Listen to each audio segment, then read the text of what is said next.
Princess Charlotte was already expected inside the royal banquet when Queen Camilla allegedly ordered that her place be removed. Her chair had been prepared, her name was on the seating plan, and everything suggested the young princess would take her place beside Prince George. Then she was stopped at the entrance.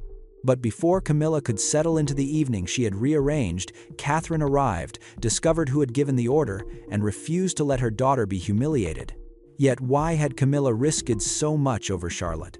Before we uncover what really happened behind the palace walls, make sure you are subscribed. Stories like this rarely end where they begin.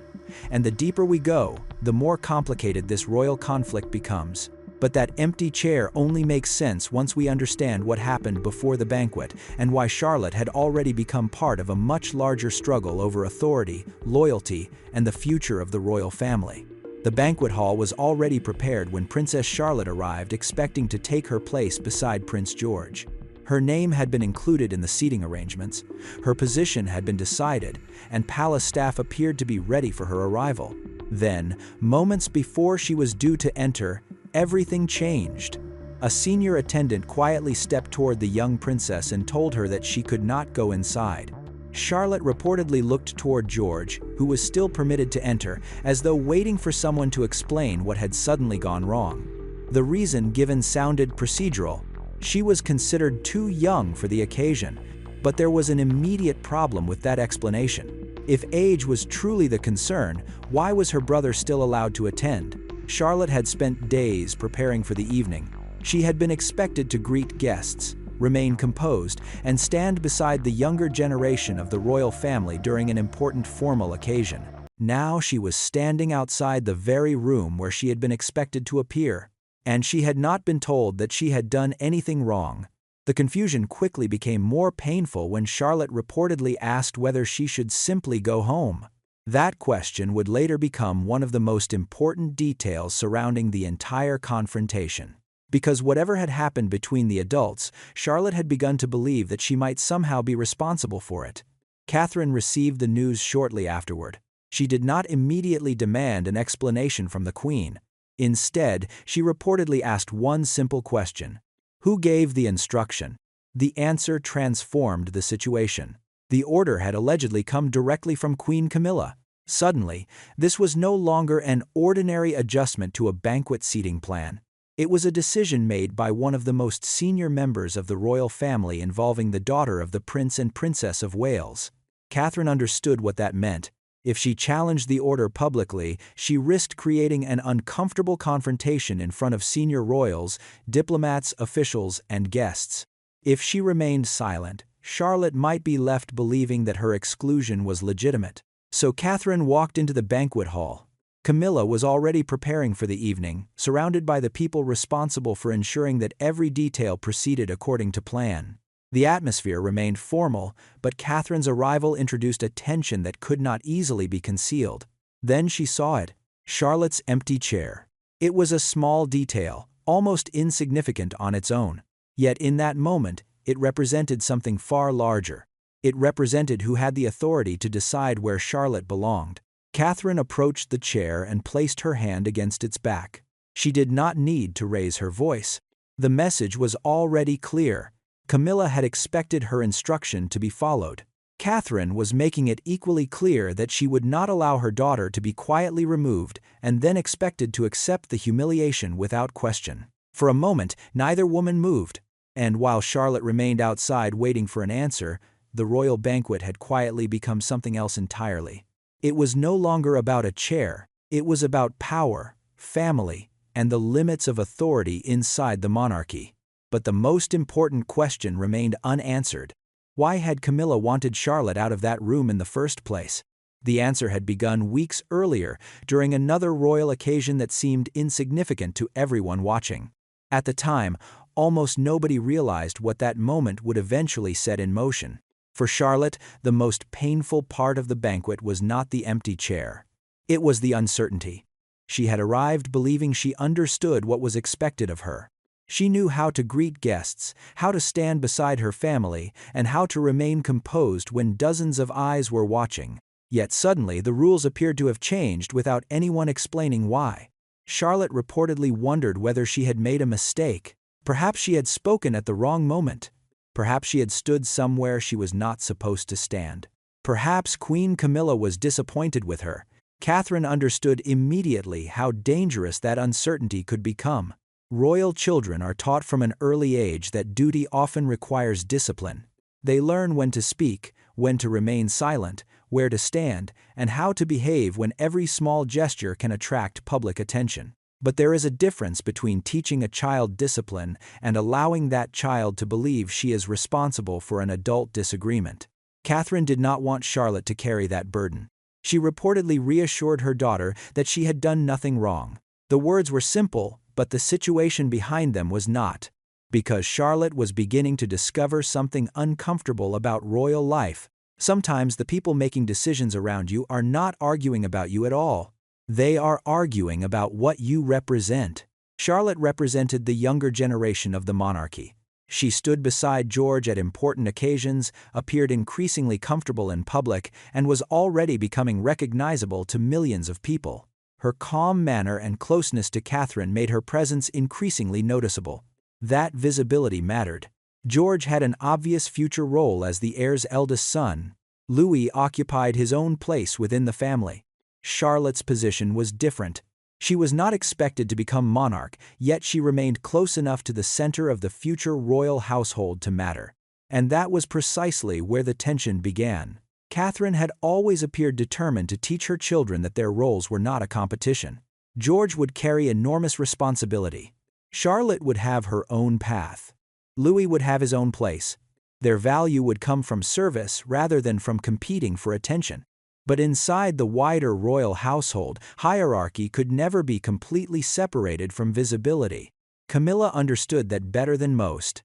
As Queen Consort, she occupied one of the highest positions within the monarchy. Her public role depended upon ceremony, continuity, and the perception that the institution remained orderly. A challenge to her authority, particularly in front of staff and senior guests, could therefore feel much larger than the immediate disagreement suggested. From Camilla's perspective, the issue may not have been Charlotte herself. It may have been what Charlotte's growing prominence represented.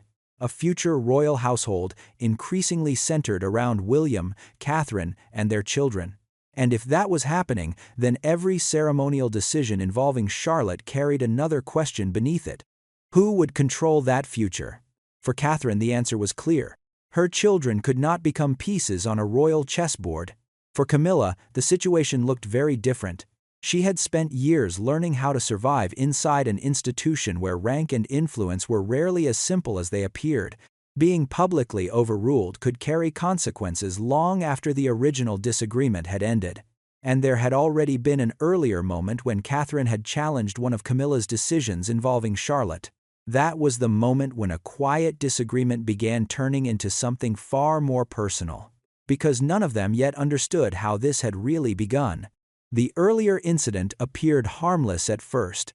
It happened during a smaller royal ceremony, far removed from the intensity of the banquet that would eventually bring Catherine and Camilla into direct conflict. There were no raised voices, no photographers waiting for a confrontation, and no obvious sign that anything important had occurred.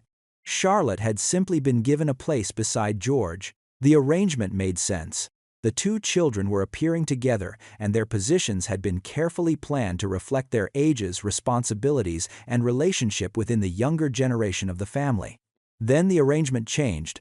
According to the account surrounding this story, Camilla questioned Charlotte's position and instructed a member of the household staff to move her farther down the receiving line.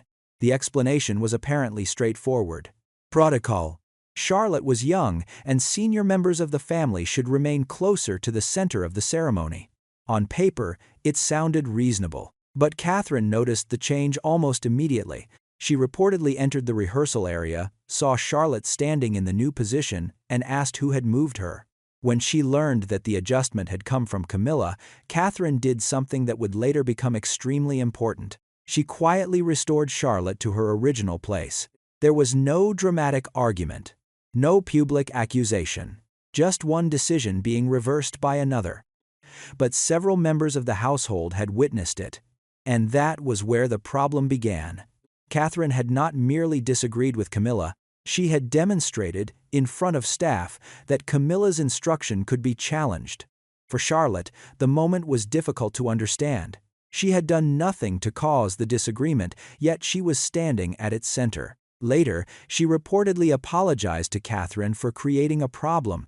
That detail mattered more than the seating arrangement itself. A child who had simply followed the instructions given to her was beginning to believe that her presence was creating tension between adults.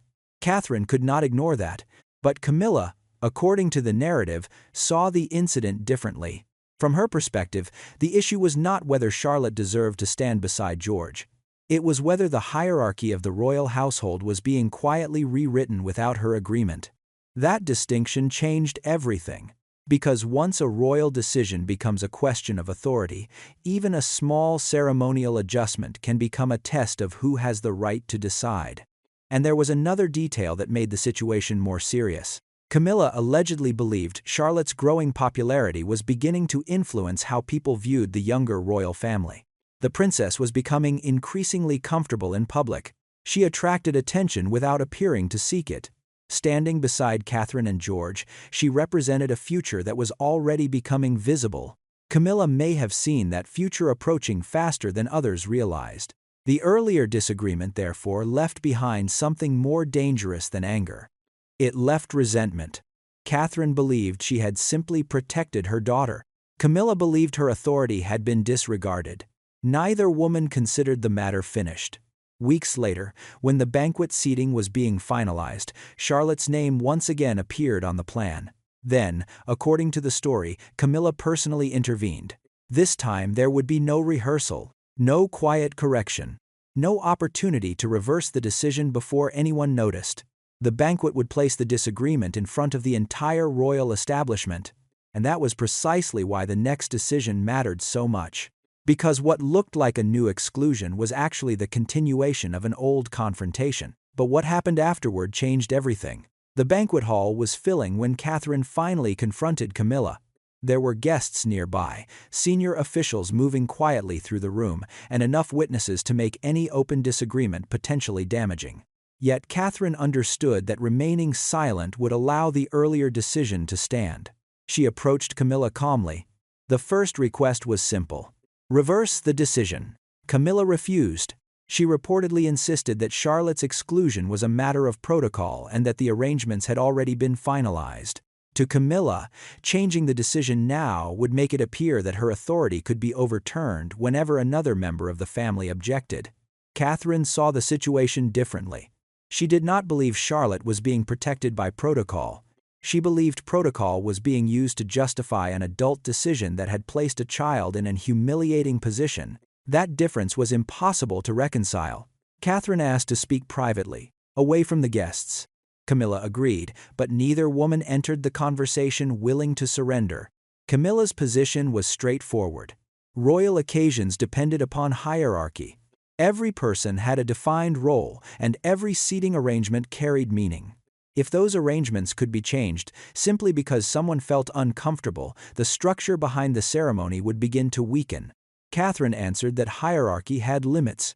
A child should not be made to feel unwelcome simply to demonstrate who held greater authority. The conversation became more personal. Camilla accused Catherine of undermining her in front of household staff. She believed the earlier incident had already made her authority appear uncertain, and now Catherine was challenging her again in the middle of an important royal occasion. Catherine rejected the accusation. She had not come to defeat Camilla, she explained. She had come because Charlotte had been standing outside wondering whether she had done something wrong. That detail changed the emotional weight of the confrontation. The dispute was no longer about where Charlotte would sit. It was about what Charlotte would believe about herself afterward. Camilla reportedly maintained that the young princess needed to understand the difference between affection and hierarchy. Royal life, she suggested, could not be organized around personal feelings. Catherine's response was quieter. She agreed that royal duty required discipline. But discipline, she argued, did not require humiliation. Then Catherine revealed something Camilla had not expected. William had not approved the decision. The prince had been informed of what had happened and did not accept the idea that his daughter could simply be removed from an official occasion without consultation. That meant Camilla could no longer present the decision as a shared family judgment. It belonged to her. The distinction mattered. Charles had also not formally authorized Charlotte's exclusion. The king's office had received no clear request to remove her from the event. Camilla was now facing an uncomfortable reality. Her decision had been made without the support of either Charlotte's father or grandfather. Still, she refused to retreat. She reportedly argued that Catherine's intervention had weakened the Queen's position before important guests. Catherine answered that the weakening had begun when Charlotte was stopped at the door. For several moments, neither woman spoke. The empty chair remained nearby. Camilla looked toward it. Catherine placed her hand against its back. Then she delivered the boundary that would define everything that followed. No future decision involving her children, she insisted, should be made without the direct approval of their parents. Camilla did not immediately answer. Instead, she turned toward the nearest attendant and instructed that the chair be removed. Catherine stopped the attendant before he could move. The room fell silent. Charlotte was still waiting outside. And for the first time, Camilla realized that this confrontation might no longer be something the family could resolve quietly. Because once palace officials became involved, the question would no longer be who had won the argument. It would be who actually had the authority to make the decision. And that question was about to move far beyond the banquet hall. The confrontation could no longer remain a private disagreement. Once Catherine stopped the attendant from removing Charlotte's chair, several palace officials understood that the situation had crossed an invisible line. What had begun as a dispute between two members of the royal family was now raising a much more difficult question. Who actually had the authority to make decisions involving the Prince and Princess of Wales's children? The distinction mattered. Royal households operate through layers of responsibility. Some decisions concern ceremonial arrangements. Others involve official duties, schedules, security, or constitutional responsibilities. And when those areas overlap with family matters, authority can become surprisingly complicated. Camilla had control over many aspects of royal occasions. But Charlotte was not simply another guest. She was the daughter of the future king. That meant the decision to exclude her carried implications far beyond one banquet. Behind the scenes, senior household officials began reviewing what had happened. They needed to establish who had issued the instruction, who had received it, and whether the decision had been properly communicated through the relevant channels. The answers were uncomfortable. According to the narrative surrounding the incident, Camilla had personally ordered Charlotte's removal from the seating arrangements. Yet neither William nor Catherine had approved the change. That created a serious institutional problem. If Camilla's instruction was valid, then Catherine had openly challenged an authorized decision. If it was not valid, then Charlotte had been excluded from a major royal occasion without proper authority. The difference could not simply be ignored. William was reportedly informed that officials were examining the matter. His response was not focused on punishing Camilla. It was focused on preventing the situation from happening again.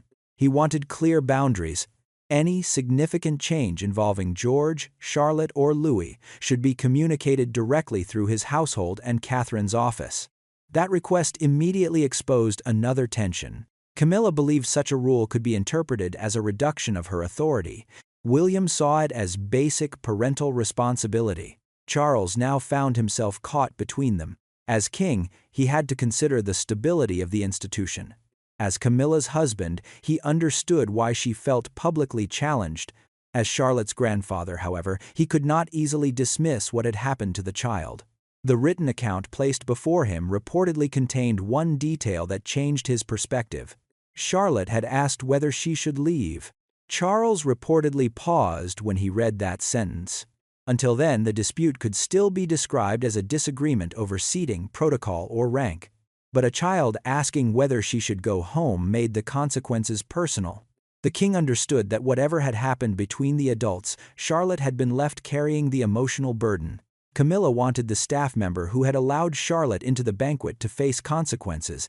She believed obedience was essential. But the palace now faced another problem. If the employee had been following the wishes of William and Catherine, punishing that person would effectively mean punishing someone for respecting parental authority. Charles, therefore, had to decide whether loyalty to his wife should come before institutional clarity. He chose restraint. The proposed disciplinary action was not immediately enforced. Instead, the palace began moving toward a new arrangement governing future decisions involving the younger royals. It was quiet. There was no announcement, no dramatic declaration. But the implications were enormous. Camilla's authority had not disappeared. It had simply encountered a boundary. And once that boundary was written into the way the household operated, the consequences would become visible in places the public could actually see. Because the machinery had already begun moving, the palace did not need a public announcement to show that something had changed. The consequences appeared quietly through schedules, communications, and the way future arrangements involving George, Charlotte, and Louis were handled. Staff were reportedly instructed to route important decisions concerning the children through William and Catherine's household. Changes that might once have been discussed informally now required clearer approval. On the surface, almost nothing looked different. Behind the scenes, however, the balance of authority had shifted. Camilla still remained Queen Consort. She still occupied an important position at royal occasions and retained responsibilities connected with ceremonial planning. But the banquet had demonstrated that there were limits to how far that authority could extend when decisions directly affected William and Catherine's children. For Catherine, that distinction mattered. She had never wanted Charlotte's exclusion to become a permanent family confrontation. Her priority was to make certain that the same situation could not happen again. For William, the issue was even more straightforward. He did not want his children becoming involved in disputes between adults. The new arrangements, therefore, created a clearer boundary around his family. But boundaries can also create resentment. Camilla reportedly felt that the palace had responded to the confrontation by quietly reducing her practical influence. There was no formal punishment and no public criticism, yet the message was unmistakable. Her decision had been challenged. The staff had hesitated. The king had refused to endorse disciplinary action. And William had secured greater control over decisions involving his children. For Camilla, that could not have been easy to accept. Yet the most important consequence was not what happened to Camilla. It was what happened to Charlotte. The young princess reportedly remained remarkably composed after the banquet. She completed her duties, greeted guests, and stayed close to George. To outsiders, she appeared unaffected. Inside, the situation was different. Charlotte reportedly wondered whether she would be excluded from future royal occasions as well. That question concerned Catherine deeply. A child can understand that adults disagree.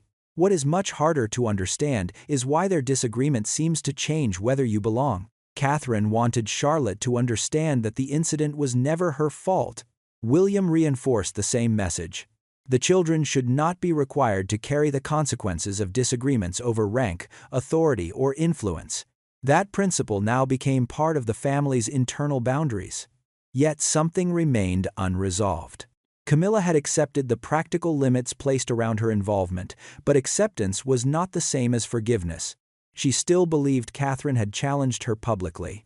Catherine still believed Camilla had crossed a line involving her daughter. Charles had prevented the dispute from becoming an open institutional crisis, but he had not repaired the relationship between the two women. And that left the royal household in an uneasy position. The rules were clear. The staff knew whom to consult. Charlotte's place was secure.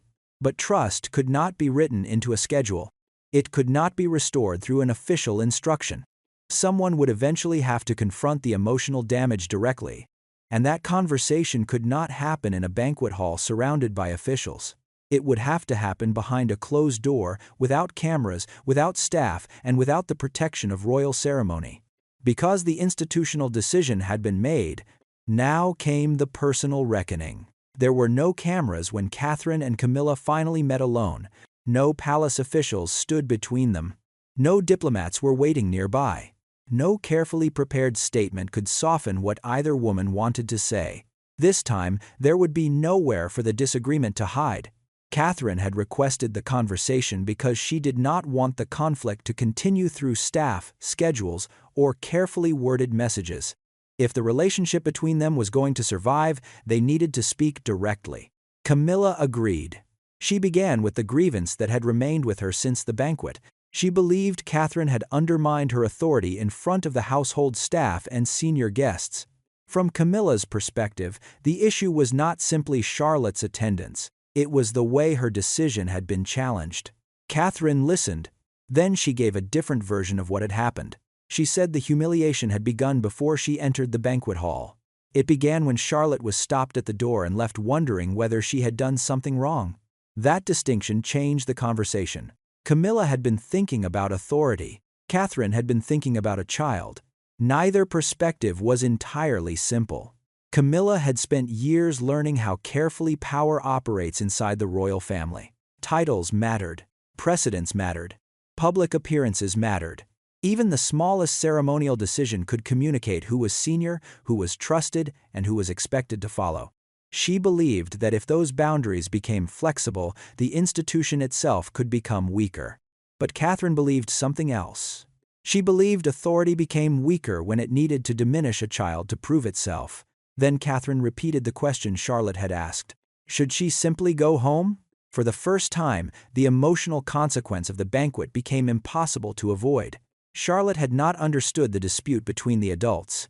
She had only understood that she had been told she did not belong. Camilla reportedly remained quiet. Catherine did not demand a dramatic apology. She did not ask Camilla to admit defeat. Instead, she explained the boundary she expected from that moment forward. Whatever disagreements existed between adults, George, Charlotte, and Louis could not become instruments in those disagreements. Camilla eventually revealed the fear behind her decision. She was concerned that Charlotte's growing visibility represented a larger shift within the monarchy. William and Catherine's household was becoming increasingly central to the future of the crown, and Camilla feared that established lines of authority were being quietly replaced. Charlotte had become a symbol of that change without ever choosing to become one. Catherine understood immediately. The banquet had never really been about age. It had been about influence. Camilla had looked at Charlotte and seen the future. Catherine had looked at Charlotte and seen her daughter. That difference explained almost everything. For a long moment, neither woman spoke. Then Camilla accepted the practical boundary. She would no longer make independent decisions involving the children without their parents' agreement.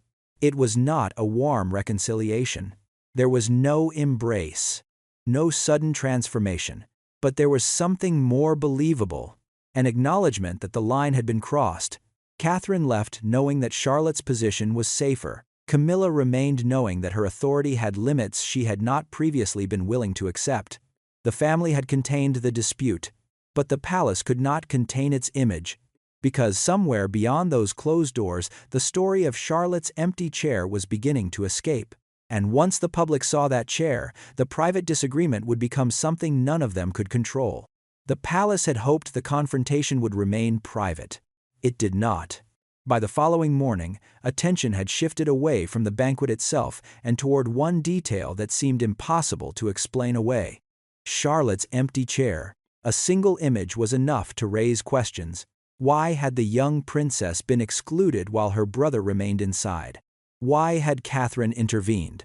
And most importantly, who had actually ordered Charlotte's removal?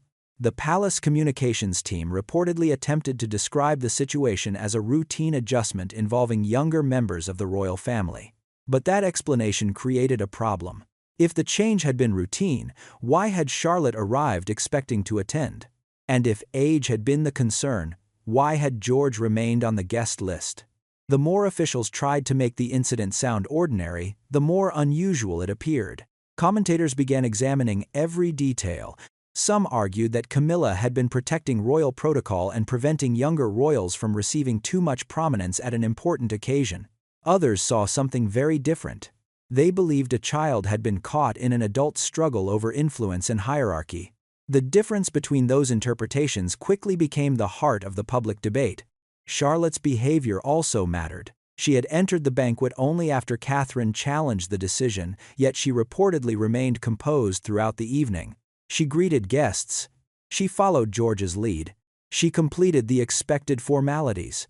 There was no visible rebellion. No dramatic expression of anger.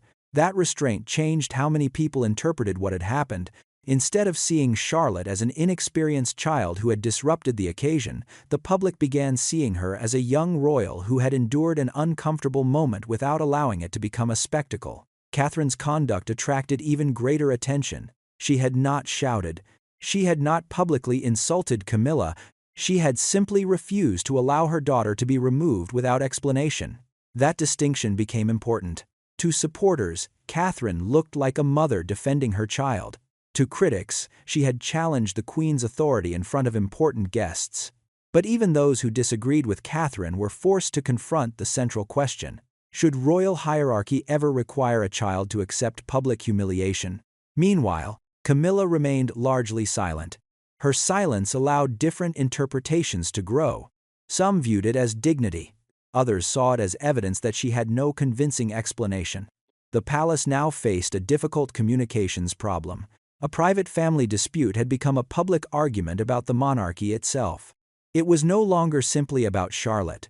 It was about whether the modern royal family still operated according to rigid hierarchy or whether parental authority and personal dignity had begun to carry greater weight.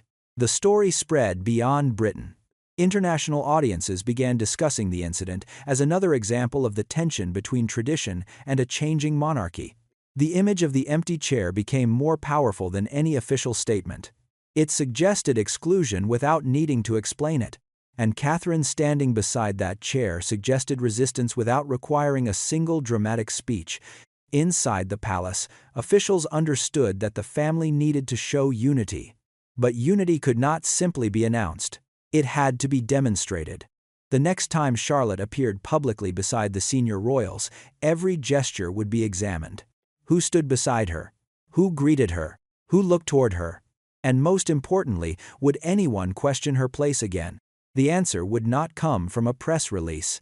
It would come from what the cameras captured next, because the most revealing evidence would be written not in words, but in body language. The next royal appearance carried a significance that none of the family could openly acknowledge. There was no announcement explaining what had changed. No official statement referred to the banquet. No one mentioned the disagreement between Catherine and Camilla. Yet the moment Charlotte arrived, the cameras were already watching. She walked alongside her family with the same composed manner she had shown before. Her expression remained calm, her posture controlled, and there was no visible sign that the previous confrontation had affected her. But this time, everyone knew what to look for. Where would Charlotte stand? Who would stand beside her? And would anyone attempt to move her again? The answer came quietly. Charlotte approached her assigned position without hesitation. No attendant stopped her. No instruction changed the arrangement. No one questioned whether she belonged there. She simply took her place. Catherine watched from nearby. For a brief moment, mother and daughter exchanged a glance. Catherine gave the smallest reassuring nod. Charlotte continued forward. That tiny gesture said more than a public statement could have said. The child who had once stood outside a banquet wondering whether she had done something wrong was now walking into another royal occasion without fear that someone would suddenly tell her she did not belong. George remained nearby. William stood close enough to make his presence clear without appearing controlling. The family looked united. But another detail was equally revealing. Camilla was there too. She did not challenge Charlotte's position. She did not attempt to alter the arrangement. Instead, she acknowledged the young princess and continued with the ceremony. To an ordinary observer, almost nothing had happened. That was precisely what made the moment significant. The absence of conflict was itself the evidence. The new boundary had become real. Charlotte's place no longer depended upon whether another senior royal approved of her presence. It had been established. Catherine had achieved what she wanted without publicly humiliating Camilla. Camilla had accepted the limits placed around her authority without surrendering her position as Queen Consort. William had protected his family without turning the disagreement into an open royal rebellion. And Charles had allowed the institution to adapt without forcing either side into a public defeat. The symbolism was difficult to miss. Earlier, an empty chair had represented exclusion. Now Charlotte stood where she was expected to stand. The chair, the position, and the ceremony were no longer contested. But the emotional consequences remained. Catherine knew that Charlotte would remember being stopped. Camilla knew that her decision had permanently changed how her authority was understood inside the family. William knew that protecting his children sometimes meant challenging traditions that others considered untouchable. And Charlotte was beginning to learn that royal life was not simply about knowing where to stand. It was about understanding why people wanted you to stand somewhere else. The cameras captured smiles, greetings, and formal gestures. They did not capture the private history behind them. Yet viewers could sense that something had shifted. There was a new caution between the adults, a new confidence around Charlotte, and a new understanding that ceremonial space could carry consequences far beyond the ceremony itself. No one announced who had won. No one needed to. The visual evidence had already delivered its own conclusion. Charlotte was there. Her family stood beside her. And nobody moved her. But the story was still not finished. Because once the immediate confrontation had disappeared from public view, the royal family had to live with what the banquet had revealed about power, loyalty, and the fragile boundaries between them. The real question was no longer whether Charlotte belonged. It was what the family had changed to make certain she would never again have to ask. In the end, Princess Charlotte kept her place at the banquet, but the meaning of that moment reached far beyond a single evening. The real outcome was not simply that a chair remained where it had originally been placed. It was that the royal family had been forced to confront a question it could no longer avoid. Who decides where the boundaries of family authority actually lie? Catherine had drawn hers clearly. She had not challenged Camilla because she wanted to defeat her. She had challenged a decision because she believed Charlotte should never have been placed in the position of wondering whether she had done something wrong. For Catherine, protecting her daughter mattered more than preserving the appearance of perfect harmony. William reached a similar conclusion.